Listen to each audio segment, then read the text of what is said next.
সুখী রাজপুত্র। সুখী রাজপুত্র একটি উঁচু স্তম্ভের উপর দাঁড়িয়েছিলেন। সোনার কোমল আলো তাকে ঘিরেছিল, আর তিনি নিচের শহরটিকে নীরবে দেখছিলেন।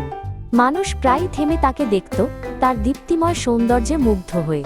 কিন্তু সেই শান্ত হাসির আড়ালে ছিল এক নীরব দুঃখ, লুকিয়ে থাকা এক গভীর ব্যথা। এখনই তিনি সত্যিই দেখতে পাচ্ছিলেন সেই কষ্ট, যা জীবিত অবস্থায় কখনো উপলব্ধি করতে পারেননি। একটি চাউই শালিক উষ্ণ দেশের পথে উড়ে যাচ্ছিল। ক্লান্ত হয়ে মূর্তিটির নিচে কিছুক্ষণ বিশ্রাম নিল। শহর থেকে আসা হাওয়াটা ঠান্ডা ছিল, তবুও অচেনা নয়, কেমন যেন পরিচিত অনুভূত হচ্ছিল। সে ডানা মুড়ে সোনার রাজপুত্রের ছায়ায় বসে ক্লান্তির ছোট নিঃশ্বাস ফেলল। ঠিক তখনই রাজপুত্রের একটি অশ্রুবিন্দু ঝরে পড়ে শালিকটির মাথায় লাগে। হকচকিয়ে শালিক উপরে তাকাল আর দেখল রাজপুত্রের জলজলে মুখ। আপনি কাঁদছেন কেন?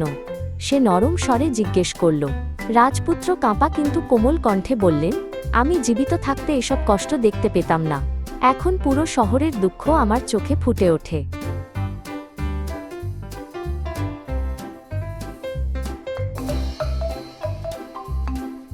রাজপুত্র শালিককে জানালেন তার অতীতের বিলাসী আর আনন্দময় জীবন কথা। সারাদিন আর সারারাত প্রাসাদে গান আর হাসির ধ্বনি ভেসে বেড়াত। কিন্তু তিনি কখনো সেই উঁচু প্রাচীরের বাইরে তাকাননি, বাস্তব পৃথিবীকে দেখেননি।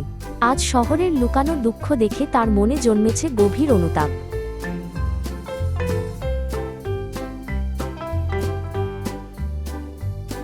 রাজপুত্র শালিককে দেখালেন শহরের চারদিকে ছড়িয়ে থাকা দুঃসহ জীবন। ঠান্ডা ঘরে কাঁপছে ছোট ছোট শিশু, ক্লান্ত মায়েরা ক্ষুধার্ত চোখে কাজ করে যাচ্ছে। এই দৃশ্য দেখে শালিকের মন বেদনার কাছে টেনে এল।